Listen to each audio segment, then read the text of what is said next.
So in the last video we moved all of the code into its own core project, and we also added dependency injection so we could start doing some IOC code anywhere in the project. So right now we have the application that loads, we've got a side menu, and now we can access the view models from anywhere in the application.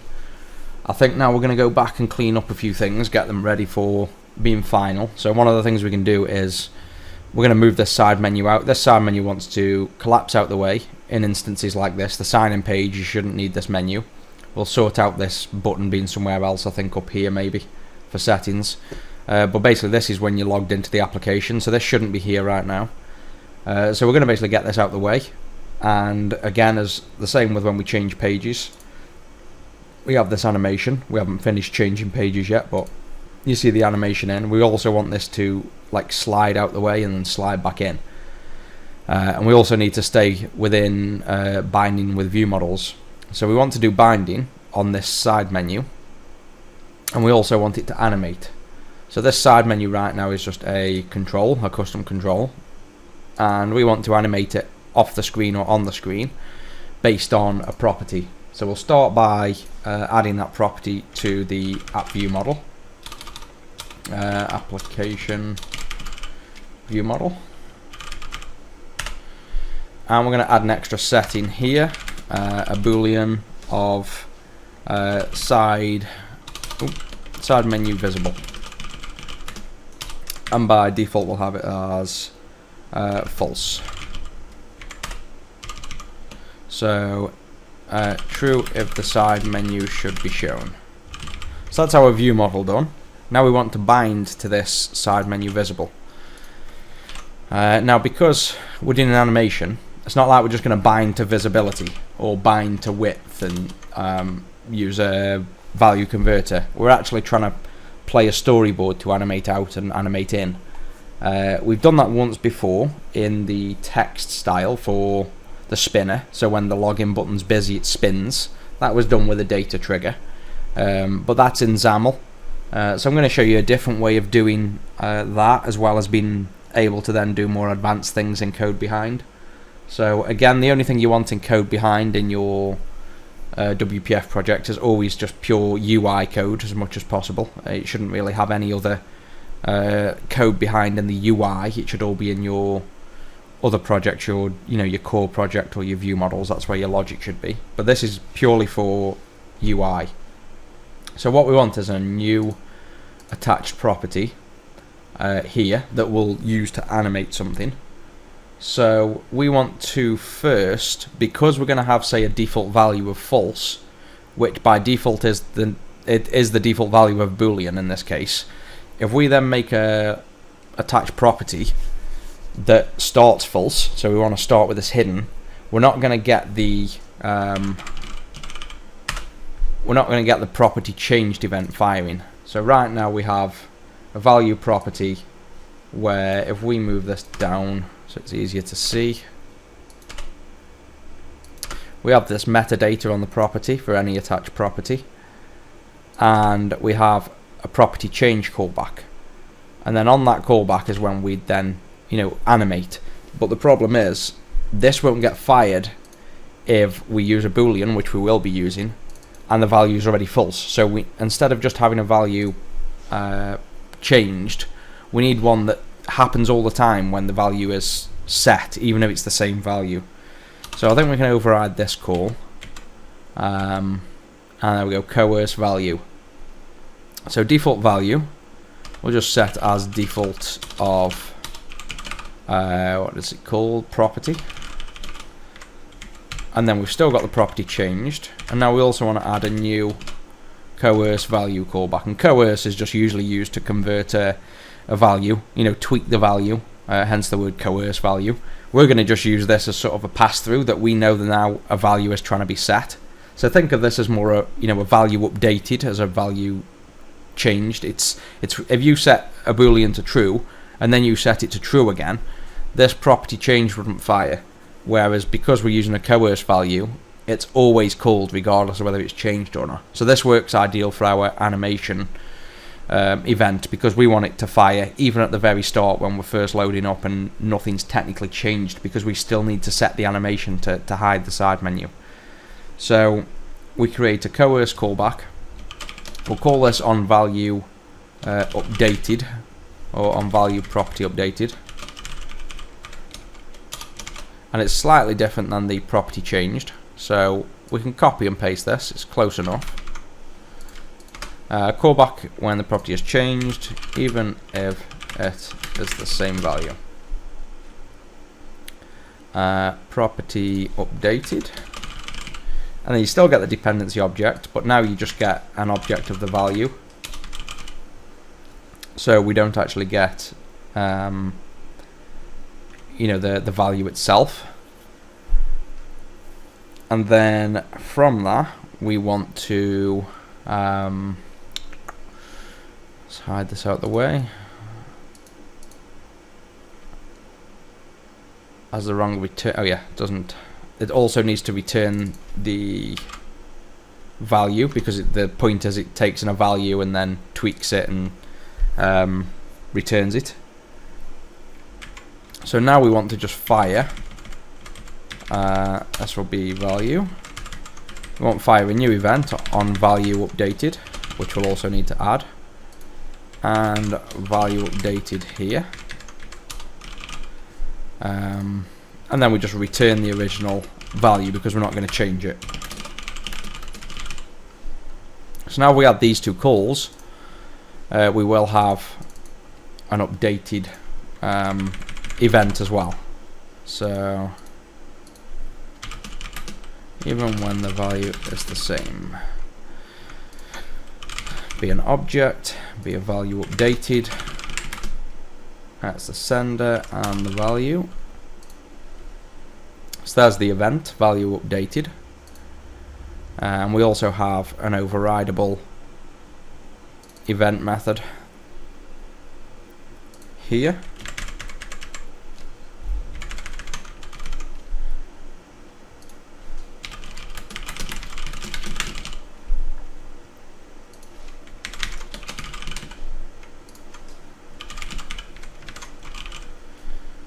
And there's our call that we can now override as well. So that's just added to the base attach property the ability to listen out for values changing, or in this case values being set even when they haven't changed. So now we need to create a new attach property. So let's add here a class, and we'll call it framework element animation attached properties. That's a big long name. So we're going to work on any framework element, which is pretty much any UI element, and it's going to be for animations, and then obviously their attached properties. So clean up the namespaces.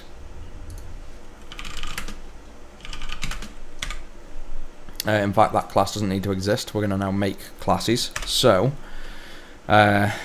because this animate is going to have multiple animations, we'll make a base class first so that we can use what we need from this. So we'll call this animate base property, and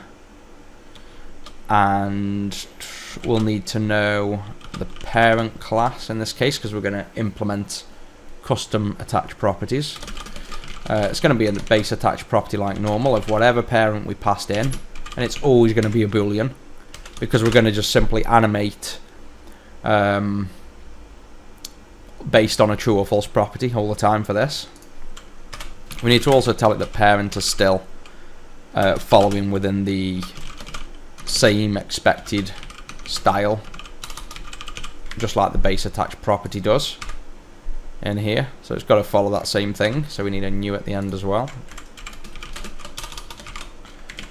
and that's okay. So this is just purely, it's almost like a superclass of the base attached property. All we've really done is kept it abstract, bubbled up, forced it to always be a boolean value, but we can still pass in any parent.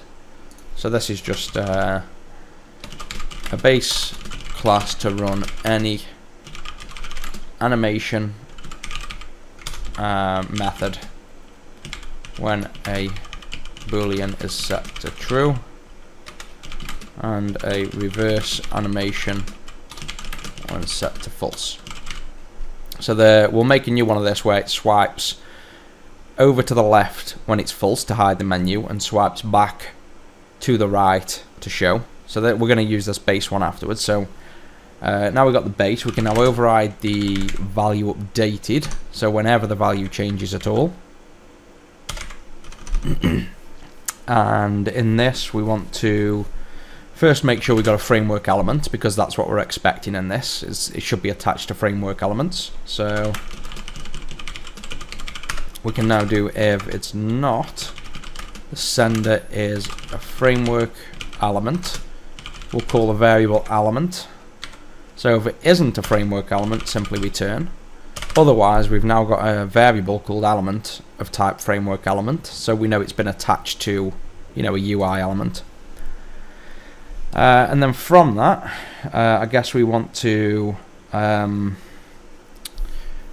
we still want to make sure the value is changed, because if somebody sets the side menu to true, and then they set it to true again, you don't want the side menu to slide in twice.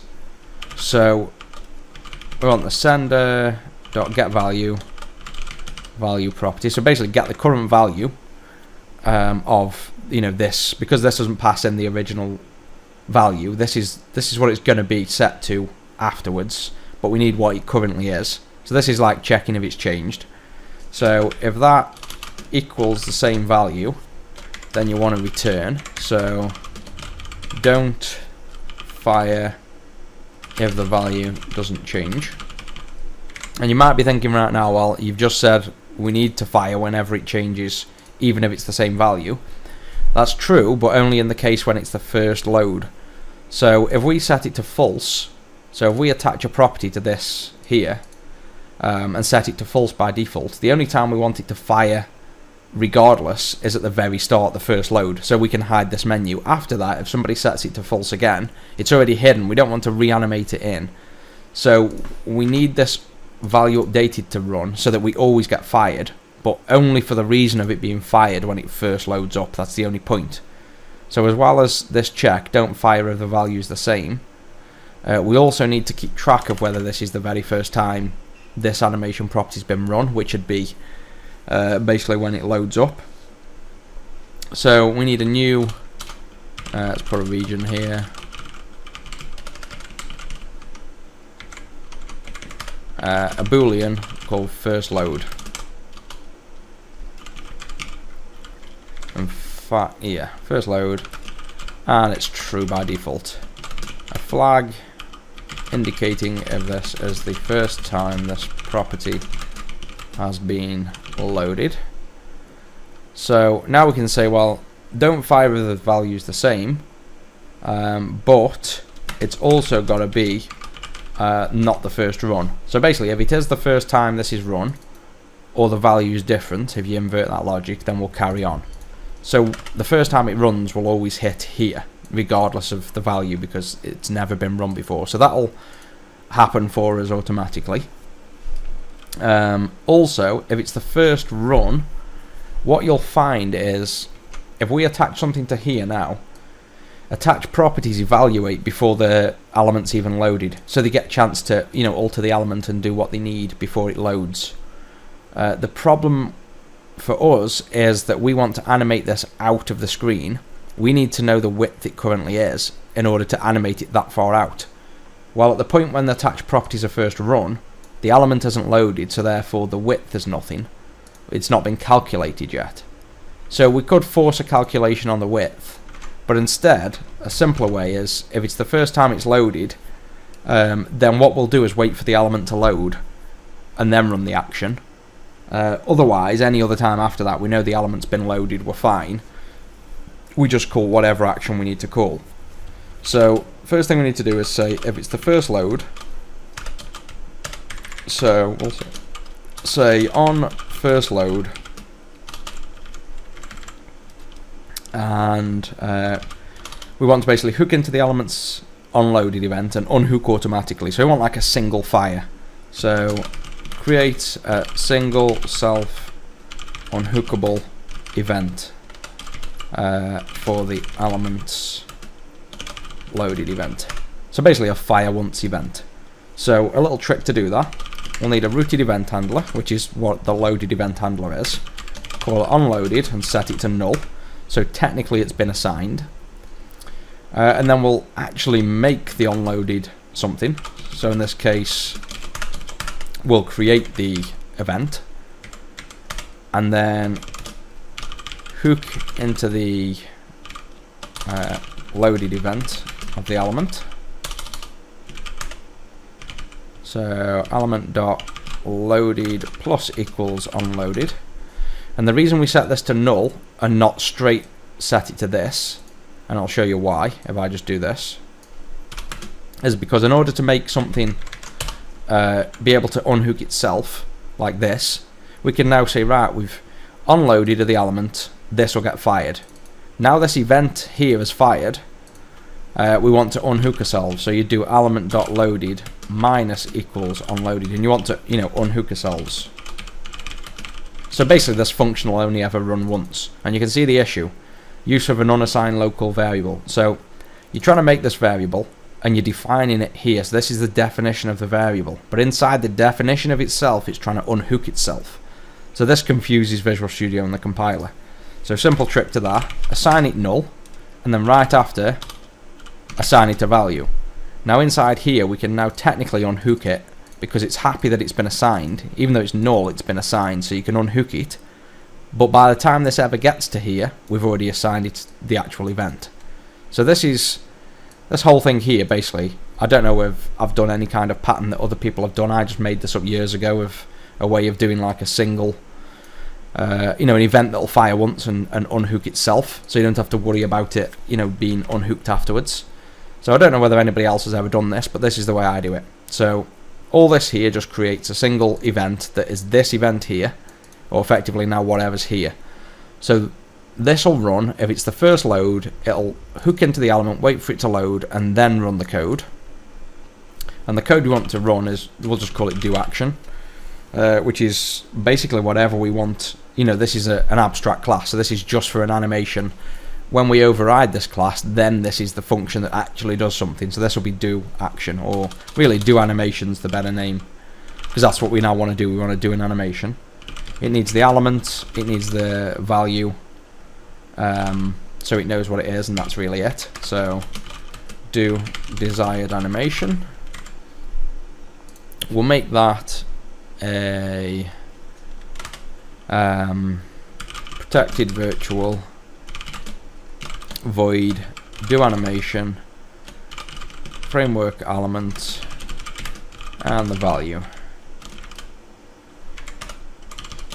The animation method that is fired when the value changes. The element, the new value. So that's if it's the first load, and once we have done the animation, we also then need to make sure we're no longer in first load. So first load equals false. So now we've run once, the next time it gets changed. For one, it'll then never fire again until the value does change, because now that's false. And then secondly, when we get to this if statement, this won't fire, so anytime it's the second time around, simply call the do animation. In fact, we also need to, should have just copied that.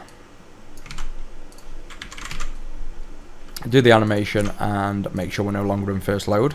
In fact, saying that, no, that's a silly thing to do. If we've already got to the if statement, then we're not in first load, so that's a pointless thing. So there's the base function. Let me just comment this.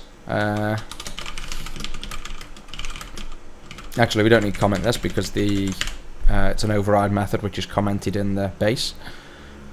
So first load is set.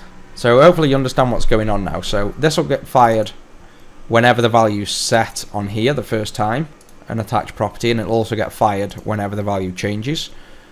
We only want to run when the value changes unless it's the first time, and on the very first load, this will get fired before the element's loaded, all the time. That's a guaranteed thing. So we then wait for the element to be loaded, unhook so we only ever fire once, and then we basically do whatever we want to do when it's loaded. So all this little helper class does is really this: it just waits for the element to load if it's the first load, and then it simply does something when the value changes. So all it's doing is performing this unknown action when the value changes from true or false. That's it. But the difference is, if it's the very first time, it simply waits for the element to load, so that we've got, we need to use the element size for animation. So that's all that's doing. So now we've got the base, we can go ahead and create the actual animation. So let's make another public class. We'll call it animate slide in left, or slide in from left property, and that's going to override the animate base property of itself. And this animates a framework element. Animates a framework element, sliding it in from the left on show, and sliding out to the right, out to the left on hide. And the only thing we want to do now is override the do animation of what we actually want to do on the animation. So in this case, if the value, so if show menu basically, if the value is true, I want to animate in. So the animation will need to be created as well. I've got storyboard animations, page animations. We're going to need copy and paste this class. We need framework element animations. Rename the class, rename the file rather. Help us to animate framework elements in specific ways. We want slide and fade in from right is fine. We also need to add another slide element in from the right, the element to animate. This is now a framework element, so this is just a copy and paste of the page animations. We're just now tweaking them for elements, which is very similar. Create the storyboard, slide from right, element, window width is now going to be the element's actual width. Fading's the same, all that's the same. So that's it. That's converted it from a page animation to an element animation. Same for this one, an element, the element, framework element.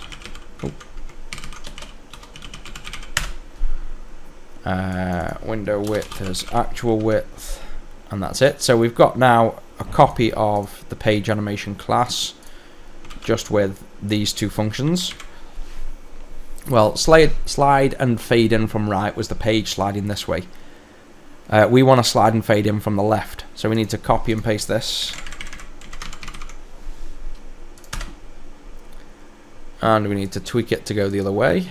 So slide and fade in from left, slide and fade in from left, which I don't think exists. No, so we need to make that now in the storyboard helpers, and it was called add slide from left. So we got, move out of the way, add slide from right. So we copy and paste this in the storyboard helpers. Adds a slide from left animation to the storyboard. The distance to the left to start from. That's actually wrong on the note there, I think. Add slide from right. The distance to the right to start from. Oh yeah, that's right then. So the distance to the left to start from. add slide from left, create a new animation from left. Right, so we just invert these in that case. That becomes a minus, that becomes a plus. So you animate from the left, then you start at your negative left, you know, over here, and you animate to 0. So you slide in. So that's it. Add slide to left. We now need to do add slide to right when we want to slide out. So again, copy and paste that. Adds a slide to right animation, the storyboard, blah blah blah, the distance to the right to start from. So in this case, slide to left, the distance to the right to start from. That's wrong. The distance to the left to end at, because we're going to the left. So this will be add slide to right. Actually, I don't think we need to add this, but it's missing, so we'll add it anyway. Adds a slide to left animation. The distance to the right. I'm getting confused here. Add slide to left animation. Add slide to right animation. The distance to the for sliding to the right, that way. Oh yeah, for when we slide in, add slide to right. So this will be the distance to the right to end at. There we go. That was confusing. So slide to right means you start hidden out the way on the left and move in. So that looks right. Add slide to left. It's going in. So add slide to right. Oh, this is, well, it depends how we, I don't think we're going to use this one. So to keep it the same, we're starting at this place and sliding out.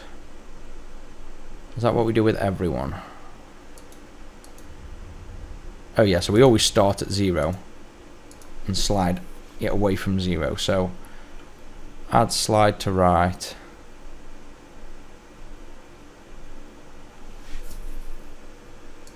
Add slide from left.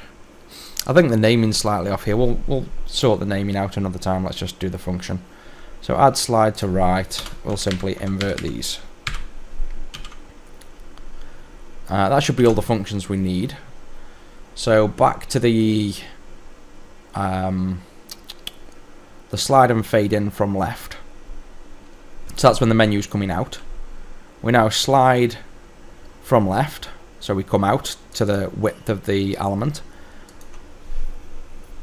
And yes, that should start at minus. Oh yeah, so we start at from, end at 0. Oh yeah, that was right then. So we start out the way and we slide into, we start this far out the way, so it's completely out the way, and we slide into 0. And we also fade in. So the same as the page animation, it's just that we're sliding in from the left hand side. So animate in here, back at the attach property. So if we want to animate the side menu in, then we can now await the element, because it's an extension method of elements. We've got the namespace right, yep. So we can do await. Oh, let's make this an async.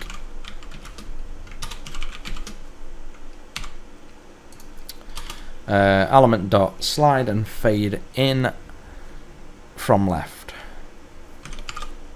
And we've got the animation seconds, which will default to 1/3 of a second.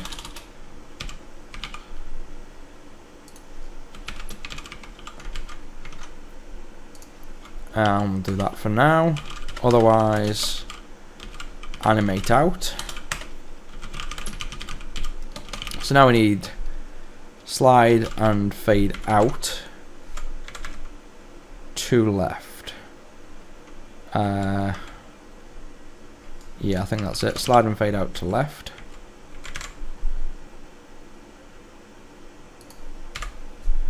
This also needs a default time, 3.3 seconds.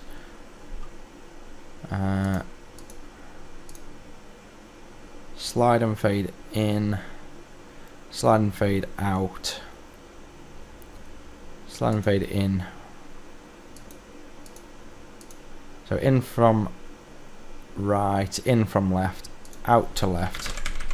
We also want to out to right, just for completeness.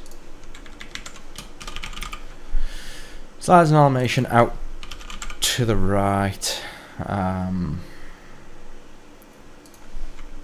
Add slide to right.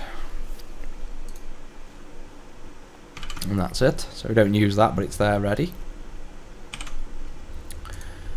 So that's now the attach property. So if we attach this property to the side menu now, and we give it a value of false, the base class should fire this because the value is updated to false from being nothing. We'll pass through all these checks because it's the first load. So then we'll get into this first load, we'll wait for the element to load, and then we'll call this do animation, which will then fire this. So let's start with that and let's at least see if that works. Or in fact, let's compile first, because we've done quite a bit of code there. Let's make sure it compiles. So compile's fine. So let's attach this property to a side menu. So to do that, we just do local colon animate slide in from left dot value equals false. Compile. That's cool. We've just seen it actually animate. I don't know if they caught that, but this just animated out. Let's see if that works again. There, you see it animate out. So I'm guessing now if we run this, it's going to work. And there you see, so that slid out. So we've got a few issues I can see now. Actually got quite a few issues. So issue 1, notice this bottom corner's now got a sharp point. We'll have to fix that. Issue 2, the grid hasn't shifted over, even though it's out of the way. I think I know why that one is. And issue 4, we actually see this thing slide out when you first open, which we don't want to see. If this is the initial state to be hidden, we don't want every time somebody opens the app to see the menu slide out. So let's fix those issues first. Let's start with the easy one. So, oops.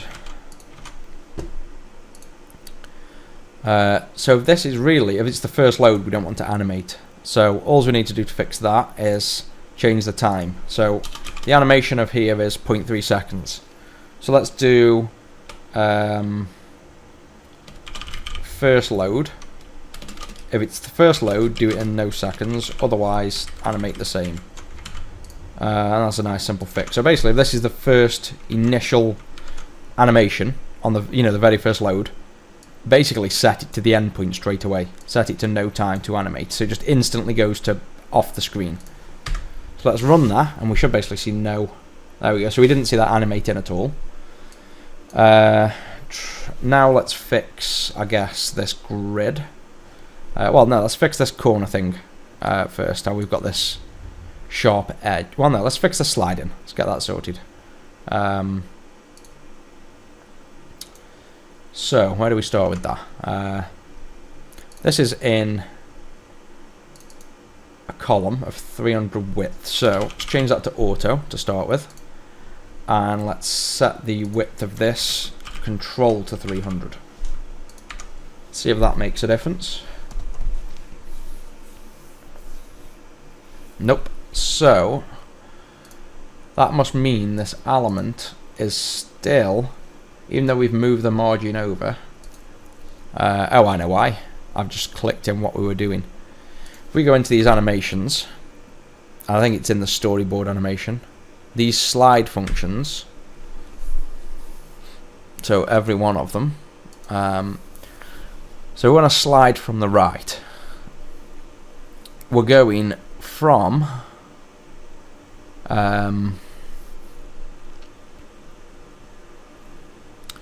we're going from off the screen on the right hand side and sliding from the right to the left.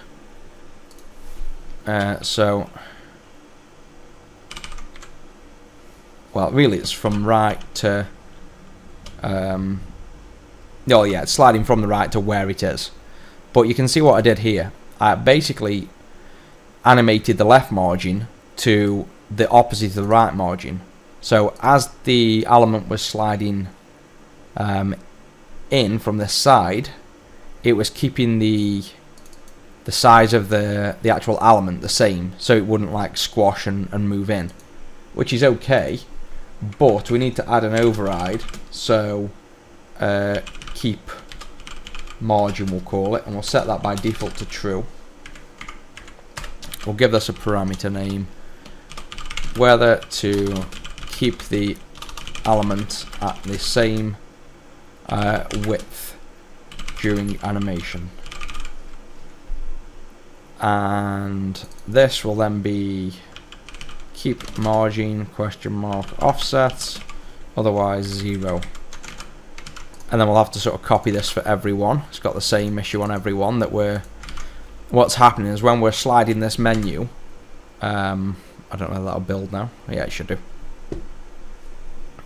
When we slide this menu out this way, what we're doing is we're making the left margin negative, so this menu slides over, but we're making the right margin positive to slide out this way, back up to here. So this is basically just a big right-hand margin from the animation that's been padded out. If we remove that, this thing should shrink in. So we're going to add this property by default so we don't screw up the page animations. Add this to all of them. Just going to add the note to all of them first. And that's just the fade-ins. Oh, there's only a few. So I've added the note. Now let's add the actual property.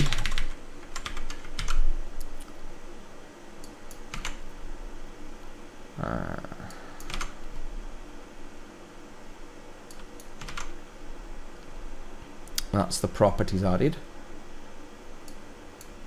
And now we want to do the same code for the negative, well, the inverse margin. So slide from right, slide from left rather, we change the right hand margin. Slide to left, so from where we are out to the left. So negative left, check whether we want to keep the right margin. Slide to right, so from where we are out, it's the left margin. And that's it. So that's been added to the slide animations. We then need to change slide and fade in from left. We need to add it to here as well. So keep margin, by default we'll have true. Let's copy that same comment again. So keep margin.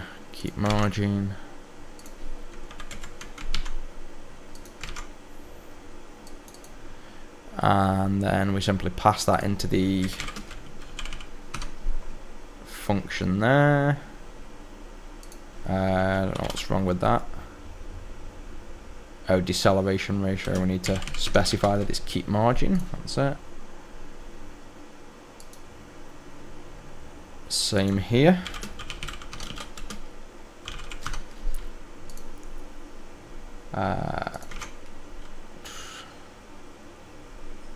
Copy the comment.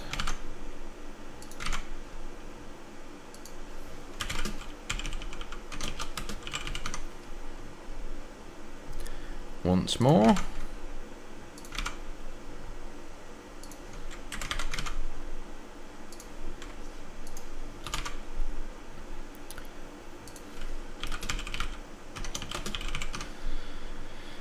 And that's all those functions. So finally now, when we call the actual slide and fade in from left in this instance, we don't want to keep the margin. So keep margin is going to be false.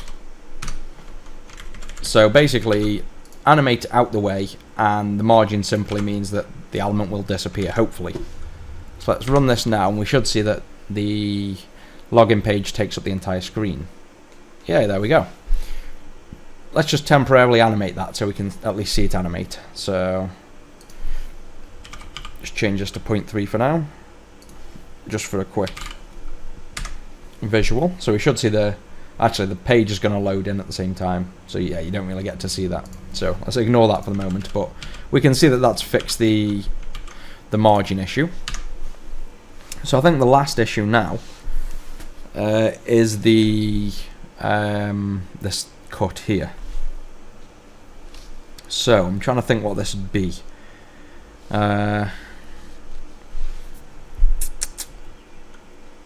Well, there's two things. Oh yeah, we've bound that, haven't we? Yeah, so that's already bound, so that's fine.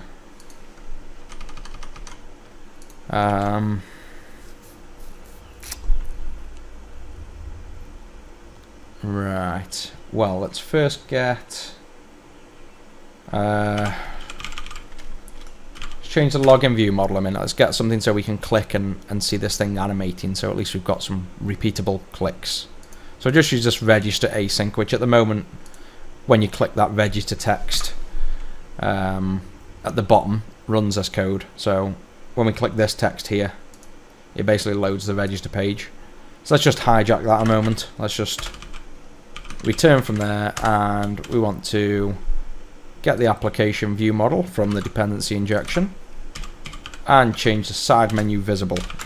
So basically toggle it from being whatever it currently is, hide or show.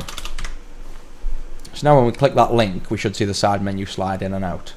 And we should also see this compress up. Or not.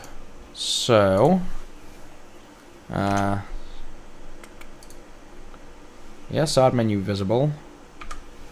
Oh, hang on, have we actually bound? Helps if you actually bind the control. We just set it to false. So this we need to bind the same as we've done here to basically the application view model, not current page, we want side menu visible.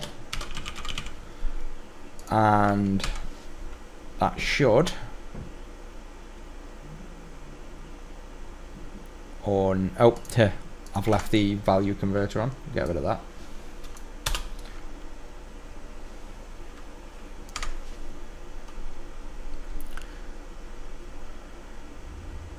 Alright, so now we know that changes, it should animate in,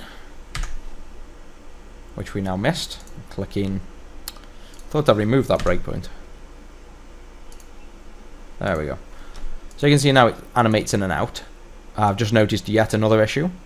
So if you look right here on the edge, down this edge, you'll see how the menu is animating into the padding.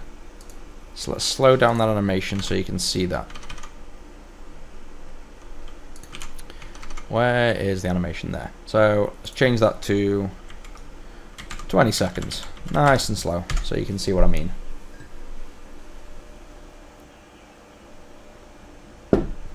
So, see here now? See how it's overlapping the edge of the window? So let's just fix that. I think that's an easy fix. I think what we've done is used padding instead of margin in this case. So yeah, so the main padding of the hole around here, so if we change this to 0 so you can see. So this, the main padding here, the reason we added this padding was for adding the drop shadow to the window. We've done padding, we should just do margin. And the difference then is it's not, just pushing the controls in, it's telling them that their actual available space is less. So I think that should fix that minor issue there.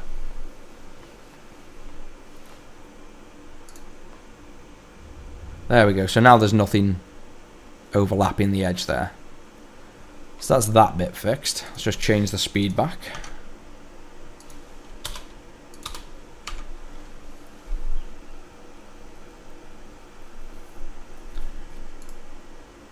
And so all that's really left is to fix this. And what you can see is actually, there's the corner, and as you're going out, I think it's taking the corner with it almost. I think, and you can see down here, watch a little white thing appear down here.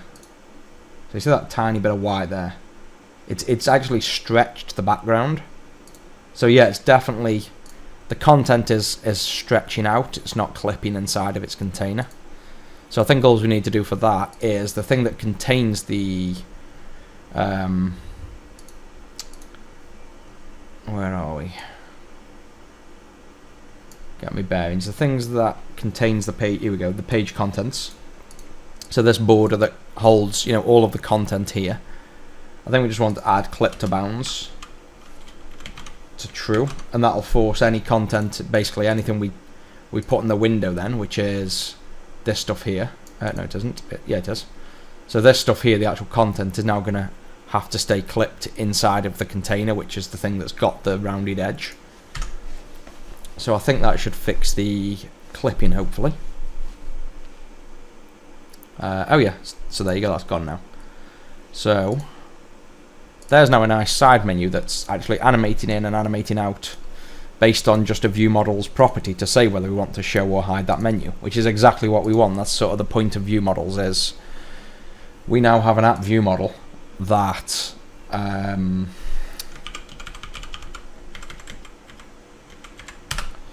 defines the state of our application.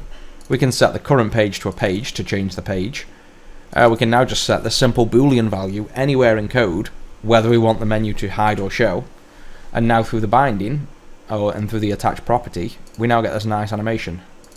And you can click it really fast and it doesn't, you know, nothing breaks, it just works as it should. So there's the side menu completely sorted now, and by default it's out the way for the sign in page, which is what we want. Then when we finally go through and, you know, sign in, which I've just realised we need to press an enter to start that button off as well. Once we're signed in, we can then simply, you know, bring this menu in and then slide in the chat page.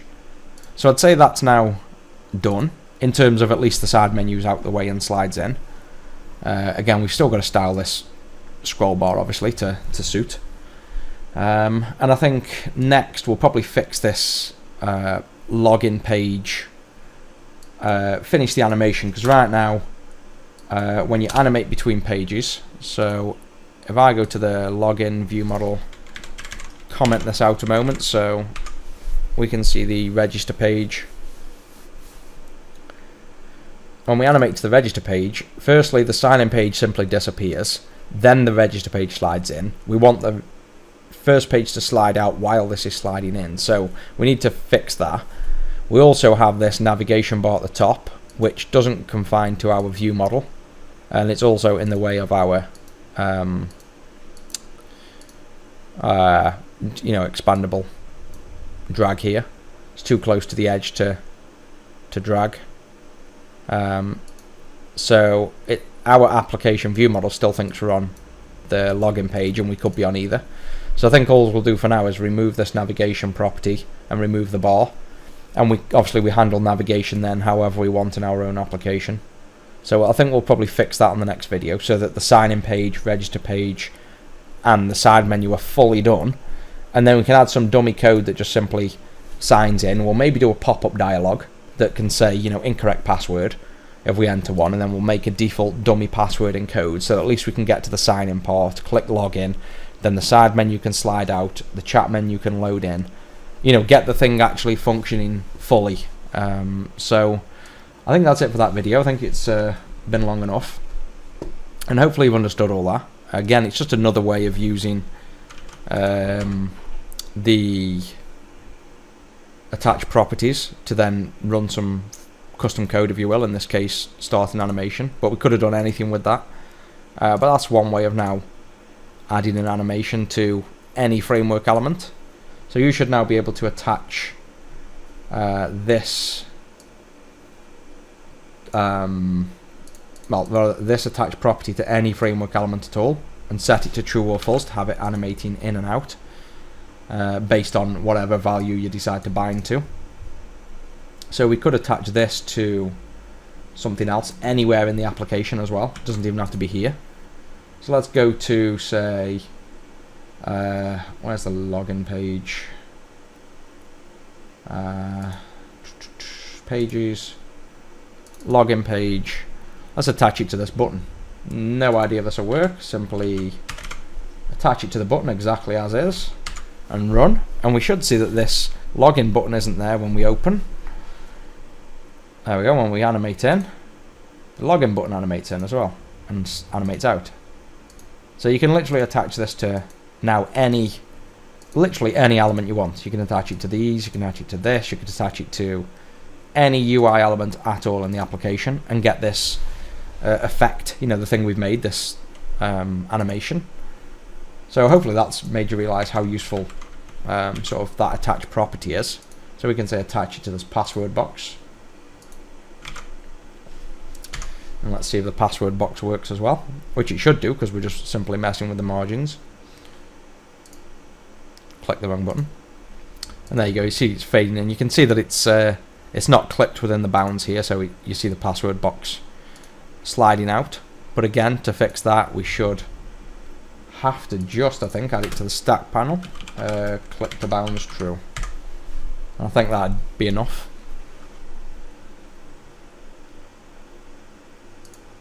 And there you go. So again, just an attached property that now works with our custom animation. So let's just check I've undone all the temporary code. I'll leave the bit of code in that animates on this button just so you can play with it yourself, and again I'll put the link to the source code in the video. Anything you don't understand in videos, if things are confusing to you, again I just do these the way I naturally come up with them at the time. If you don't understand anything, feel free to just comment and I'll definitely get back to you. I can even do follow-up videos for tricky problems or going a bit more deeper into explanations. So don't feel like if you don't understand it you've got nowhere to go. Simply comment and I'll get back to you and help you understand it.